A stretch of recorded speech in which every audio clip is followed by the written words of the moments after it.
This is NC Spin, an unrehearsed discussion on issues of interest to North Carolinians. Now, here is your moderator, Tom Campbell. Welcome. You've heard and read the spin the media and the politicians have put on the issues of the day.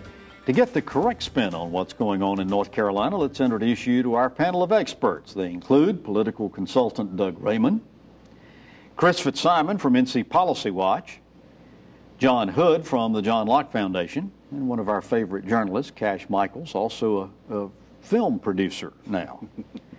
This week's show should be interesting as we explore the differences between the House and Senate budgets and the governor's proposed budgets. We'll also talk about what Senate President Pro Tem Phil Berger describes as the cap and seal coal ash elimination bill, and a judge calling a temporary halt to legislative building rules. Plus, we're going to ask our panel to tell us something we don't know. So let's get started. The House and Senate negotiators are hard at work resolving the differences between the budgets each House passed, as well as the budget Governor McCrory sent them. We want our panel to discuss these big differences in teacher pay, Medicaid, and tax credits and tell us how they see them being resolved. John, we want to start with the teacher pay issue. All recommended starting teacher pay hikes, but the governor recommended 2% hikes for the rest of the teachers. The Senate, an average of 11% raise with caveats, and the House had a 5% pay raise paid for by the lottery. What do you think is going to happen here? Well, Tom, all last week the word for the General Assembly was that the House and Senate were very far apart on teacher pay and some other budget items. So far apart they might not even make a deal. They've got a budget in place, said a couple of the members. We could just go home. Now, I've heard that before. Many of us have heard that kind of bluster before. It is true that they could. I doubt that they will. And on teacher pay, I think that it is likely you'll end up with, first of all, they will definitely do the starting teacher pay. Everybody agrees on that. And they will end up with a substantial teacher pay increase of north of 5% and probably south of 11%. How they pay for it is the more tricky thing, and whether it will include the Senate's proviso that teachers accepting this large raise would give up their tenure. I think the Senate is very insistent on that. Remember that they had already passed a bill, the legislature and the governor signing it, had passed a bill phasing tenure out over several years. I don't think the Senate is any mood, and many House members are any mood to give up on that particular idea. Interesting. Chris, your viewpoint on that, and also the part that the Senate had that virtually eliminates teachers' assistants. Well, they cut $233 million, 7,400 positions in teacher assistants. That's one of the ways that they pay for the 11% pay raise. And you mentioned that the Senate plan has caveats. John referred to it. It's giving up tenure or career status. And again, as I say every week, tenure for public school teachers is not like tenure for university professors. It's much different. It's a career protection or career status that teachers will have. I think there's so many moving parts with the teacher pay thing. It's not just how much they're going to pay, as John, they're going to get paid, and they will get some raise, as John has mentioned. There's a lot of opposition inside the House and some inside the Senate to using lottery revenues to pay for teacher raises. The problem with using lottery revenues, you double the lottery advertising budget, but the House budget to raise the money, but the House budget also puts new restrictions on, which the lottery officials say mean you can only raise half the money you need. Yeah, so I want to talk about that all week long, Doug. You've been over at the legislature. All week long they've been talking about this lottery situation and whether the money was enough and all of this kind of good stuff. I did a column this week which reiterated the first rule I learned when I went to work for State Treasurer Harlan Bowles, which is that money is fungible, meaning basically if they can make a decision what do they want to spend, what pot they take it out of is interchangeable. You agree with that? Somewhat, but particularly with the lottery, one of the things that in my brief political career I've learned from watching the legislature, if there's two things that they always overestimate, it's Medicaid and lottery. And so when they're counting on the numbers that they're counting on to make these teachers pay with the lottery, scares the daylights out of me. And also the fact that they're saying we're going to increase this by advertising, and the advertising is going to include disclaimers on, hey, your chances of winning this aren't that great. So What my suggestion is the well, best Alice time. Garland came out this week and said essentially what they're trying to do is kill the lottery. If only that were true. Yeah, but you know, the best success they've It's ever the only had. topic we've ever had on this show where I get unanimous consent, by the way. But, you know, it's kind of funny that the best success they've ever had on lottery ticket sales is when Ric Flair did it. So that may tell you something about their demographics, Cash, and they may need to call the nature boy if Cash, they want to get I want this to talk through. about other state employees, because essentially what they're talking about doing is giving the state employees some more time off, or in the House case, just a flat $1,000. Dana Cope, and head of the State Employees Association, is saying, hey, wait a minute, we really need to sit down. State employees also haven't been very well treated in the last few years here. Anything you think going to break on that front? Well, you know, Dana Cope has done an excellent job of, I can't use that word on television, of making people angry in state government for standing up for state employees. And more importantly, how would you like to be the head of the State Employees Association and see somebody actually put on the table a proposal to pay teachers an 11% raise, and meanwhile you're still over here arguing about 3 and 4%? He's not a happy man right now. Not 3 and 4%, $1,000. Let's move on to some of the other differences. John, university funding. The governor wants $44 million in additional university budget cuts. The House wants $20 million in budget cuts. The Senate doesn't want budget cuts, any further budget cuts. What's going to happen here? Probably something close to the House number. The universities will have to save a little more money, but it won't be as much as what the Senate pushed, or excuse me, what the governor pushed. The universities argue correctly that they have lost a fair amount of general fund appropriations that they previously would have gotten in a good year during the Great Recession period. But legislators noticed that the universities, unlike some of these other entities, have lots of other revenues, some of which is doing very well. And so their argument is, we have scarce resources. Should we put it in the universities, who are also raising lots of other money? Good for them. What about community colleges who don't have those kinds of revenue sources? So I think the universities will do better than they have in the past in the budget scrum, but I don't think they'll be unscathed. I want to get to a question. Everybody seems to have the consensus that the SBI is going to be moved over to public safety. The big question is whether the crime lab is going to be moved over with them or not. Cash, what are you hearing about that? Indeed, what you've just indicated. My question is, what are the safeguards? Since they're talking about moving the SBI under the governor's aegis, then what are the safeguards? As we now know, the SBI is currently investigating. The legislature. Exactly. And so if you move them under the governor's aegis, then what are the protections there to make sure there is no undue influence on the investigation? I thought Rob Christensen had an interesting column in the News and Observer this past week, pointing out that when the George Holding, a Republican U.S. attorney, was investigating John Edwards, normally he would lose his job when a Democratic president got elected. President Obama let him finish the investigation, in effect, before he was replaced, and Rob was trying to make the point that's probably what should happen here. The ongoing investigation of Republican legislators All right, we're going to pick up some more of this after the break. For those of you saying you'd like to have more NC Spin, I've got some good news. You can have additional video content from our panel and from other leading opinion makers, all on our website, ncspin.com. After each show, we tape what we call the after spin.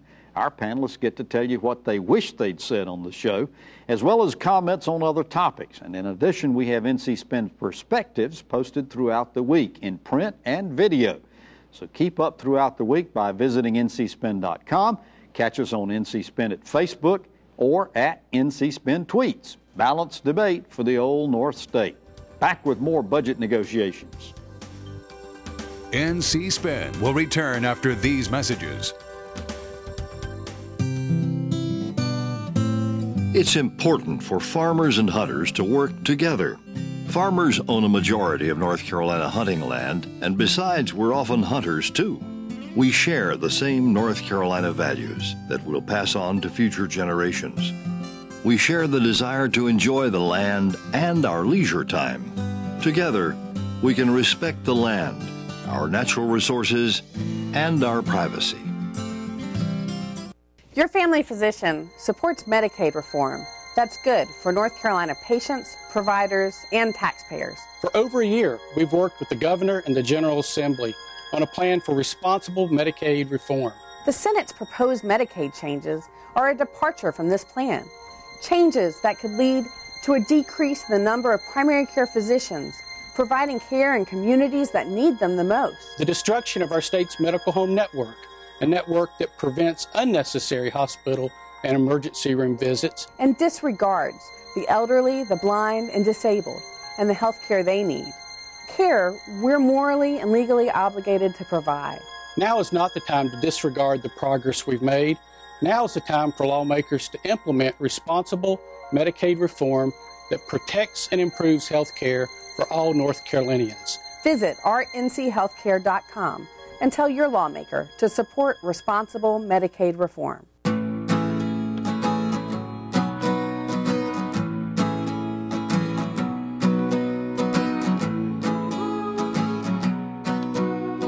The best part about being a member of a Touchstone Energy cooperative is that it's your Touchstone Energy cooperative. Learn more about the power of your co-op membership at togetherwesave.com. North Carolina's Touchstone Energy Cooperatives, looking out for you.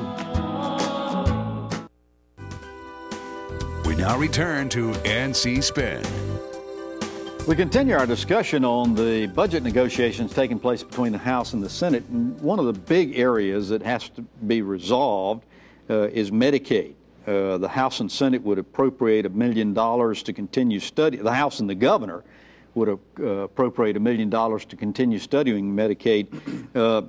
But the Senate's going to move move Medicaid out of DHHS, and also, as many pundits have said, kick Granny out on the street by doing away with benefits. Doug, you spent some time over in the legislature this past week.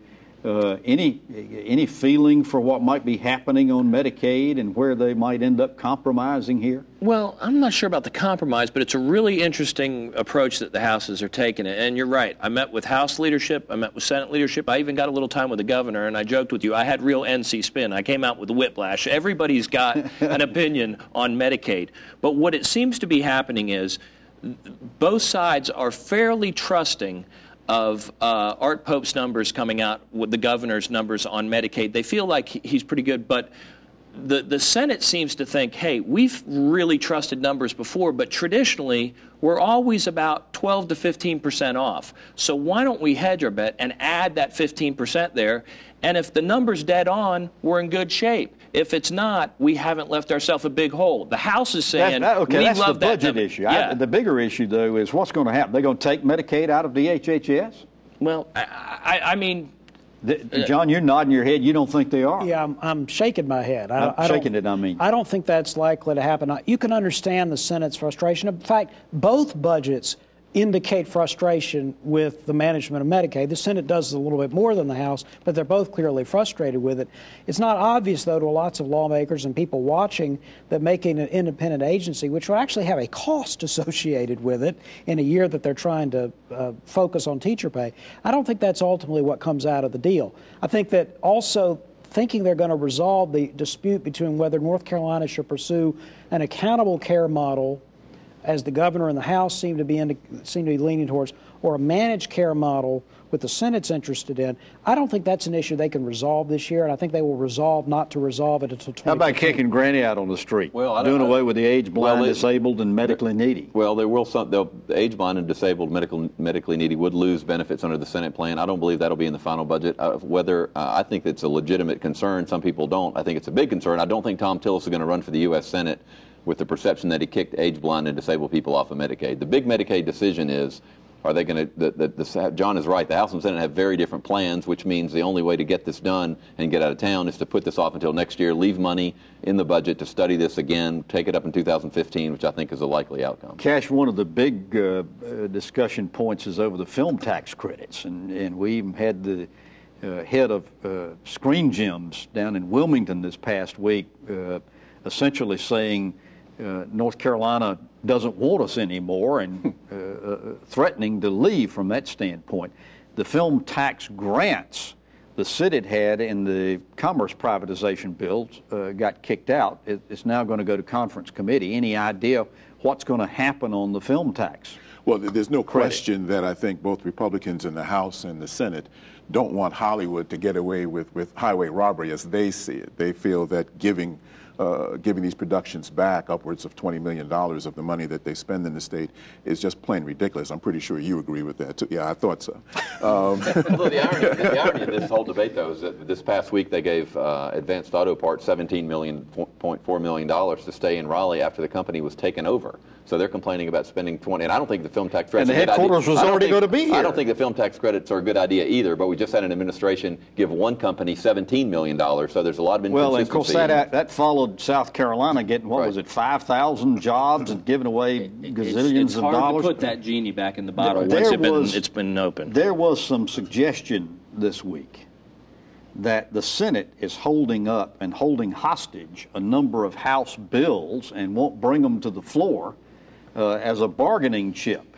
What else is new? Yeah. They do that all the time. Well, what's going to happen there?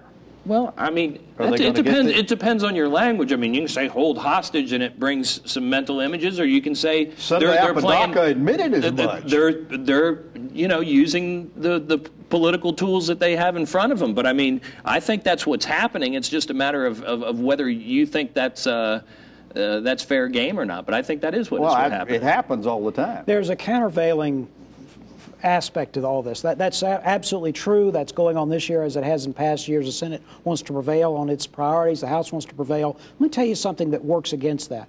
Both senators and House members and the governor all want Tom Tillis to win the U.S. Senate race.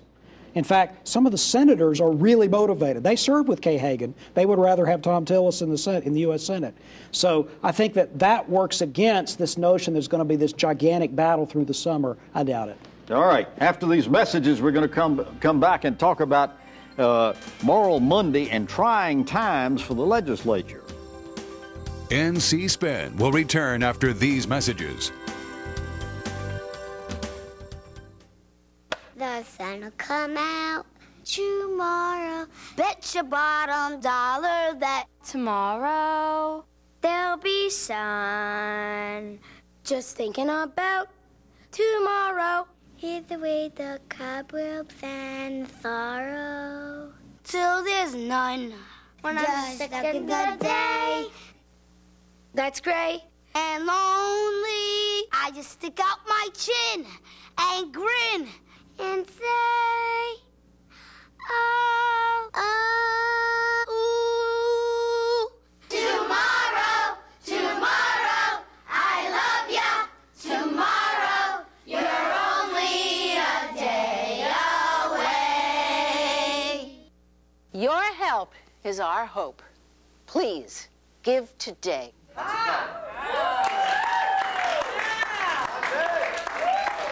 Hi, I'm Linda Loveland. I want the best for my kids. Feeding them foods they like within my budget is a priority. But what do we really know about these foods? North Carolina farmers and food experts give you a website to find it all. FeedTheDialogueNC.com, a place where moms like you and me can learn more about the foods we eat and the farmers that feed us. Check it out. Add your input and help feed the dialogue. Let's talk food at FeedTheDialogueNC.com. CCA-NC is an organization that really tries to help everybody enjoy their moments fishing. They try to help create awareness. They also work on trying to protect our resources so that it'll be there for our children as well. I think another consistent theme that we all have is we want to leave the resource in better shape than we found it. You know, CCA do so many different things, be it a habitat project, restoring moistures, maybe working for good conservation and good management, going fishing and sharing a passion for a healthy resource. There's plenty of fish for everybody. There's fish for the commercial guys, there's fish for recreational guys, if it's managed in an effective and scientific way. We have that world record style fishery here, but we've got to make science-based management the future of our fisheries management policies, and then we'll be moving forward, and our legislature needs to know that. Become a member today at ccanc.org/join. It takes every career to run an industry. Real estate development, Sales and operations, finances, graphic designers. The ideas we develop here can transform an entire industry. We are dedicated to hunger relief. We give roughly 35 million pounds a year. People think of retail just in the very traditional sense of bricks and mortar. Hey, this isn't your dad's retail. This is retail. This is retail. And this is retail. Think you know retail? You may be surprised. Learn more at thisisretailnc.org. You can't accuse our legislature of doing nothing, but it seems everybody else is accusing them in court. The number of court cases resulting from legislation has risen more than at any time in our memory, and the truth be told, the legislature's batting average isn't so great. The latest example came when Wake Superior Court Judge Carl Fox temporarily suspended some of the new rules legislators set for conduct inside the legislative building.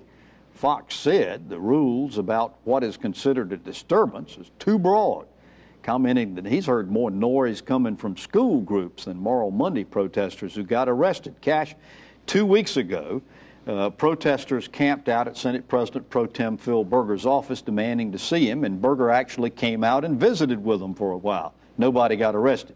Following Judge Fox's order, however, the protesters were back, were noisier, and 19 of them got arrested.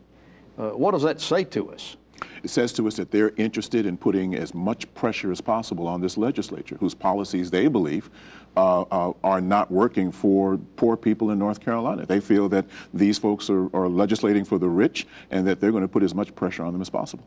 But Doug, the question is, how do we strike a balance between allowing people in the people's house and making sure that our lawmakers can get their business done? Well, I think some of it is just general decorum. I want to point out, first of all, the Republican rules that are being questioned now, they changed the rules that the Democrats had put in place. The Democrats allowed nobody on the second floor. Then, in people that don't understand the importance of that, the second floor is where the House and Senate chambers are, and it's where the leadership offices are. So the Democrats wouldn't allow the general public up there. The Republican put in, and they said, "Fine, you're allowed up there." Excuse me, I'm not done yet.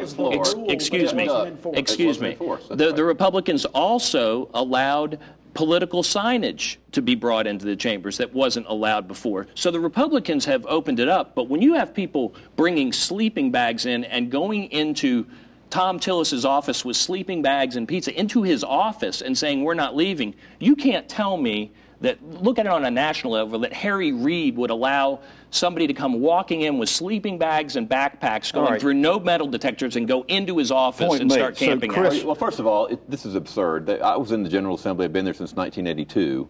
People have been on the second floor since 1982. So that's just simply not true. There was an antiquated rule that nobody believed. Well, I mean, that's just absurd, number one. Number two, Senator Berger did what I think leaders ought to do. I didn't agree with what he told the protesters, but he went out and he talked to them. If Tom Tillis would have talked to the people, they wouldn't have stayed in his office. All they want is an audience. At some point, they do cross. Wait a second. You didn't let me interrupt you, did you? Well, they want to be arrested. Let's not be silly about this. Well, let's they want to be arrested. Let's don't interrupt each other. How about that? And then they don't. Once they get arrested, then they don't want to have their. I would respect them if they were civil disobedient. They accept they're going to be arrested and they're trying to make a point. They want to be arrested, but then not prosecuted. We've certainly had a fair discussion on this topic. You guys have talked 99% of the time, so congratulations. Thanks. That's not what happened. Yes, it is. Well, what is going to happen is we're going to take a commercial break, and afterwards we're going to get the panel to tell us something we don't know. NC Spin is brought to you in part by the North Carolina Farm Bureau. The Farm Bureau and Agriculture. We keep North Carolina growing. Does your North Carolina business or organization have a story to tell? I'm Richard Campbell, and at Carolina Broadcasting and Publishing, we help tell stories that connect you to the people who will respond. We take the time to understand our clients' needs and what makes them unique. We craft their stories through the efficient use of words, images, and videos that resonate with their desired audience. We also know that a good story is incomplete without a call to action. On video, on air, online, and in print, from concept to final production, no one can help tell your story more effectively or affordably than we can. For special introductory offers, visit carolinabroadcasting.com or call 919-832-1416. Again, that's carolinabroadcasting.com. Let us help tell your story today.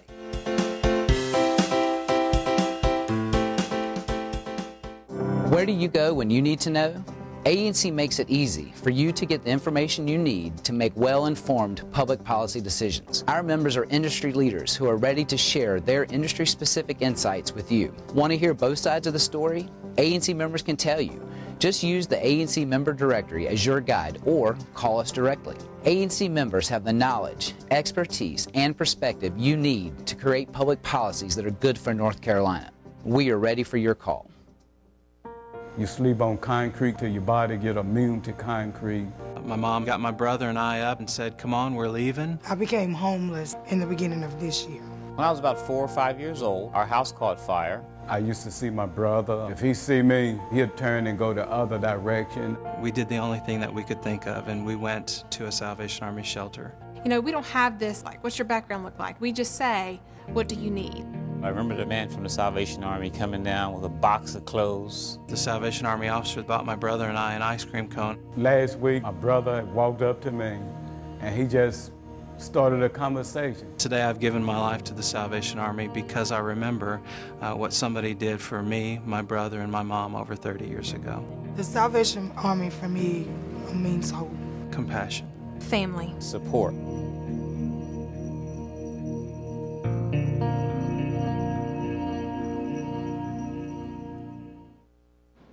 Well, it's been an interesting show, and now we're going to turn to our panel and ask them to tell us something we don't know. Chris Fitzsimon, we'll start with you. One of the old saws in the last several years has been something called Jeanette's Pier in Nags Head. It was a $25 million pier built at the encouragement of Mark Bass-Knight. Republicans used it in campaign ads against Democrats in 2010. Now the House budget wants to force the state to sell the pier. One thing that's missing from the whole debate, every Republican serving in the state House and Senate in 2009 when the pier was authorized voted for a separate standalone bill that funded the pier. It's a bipartisan pier. I've always been fascinated that they're blaming the Democrats for it. Doug Raymond, tell us something we don't know. There's a very little talked about bill in the House having to do with the Insurance Commission and how they would set auto insurance rate. That commission has actually worked pretty well and had low insurance rates for North Carolina.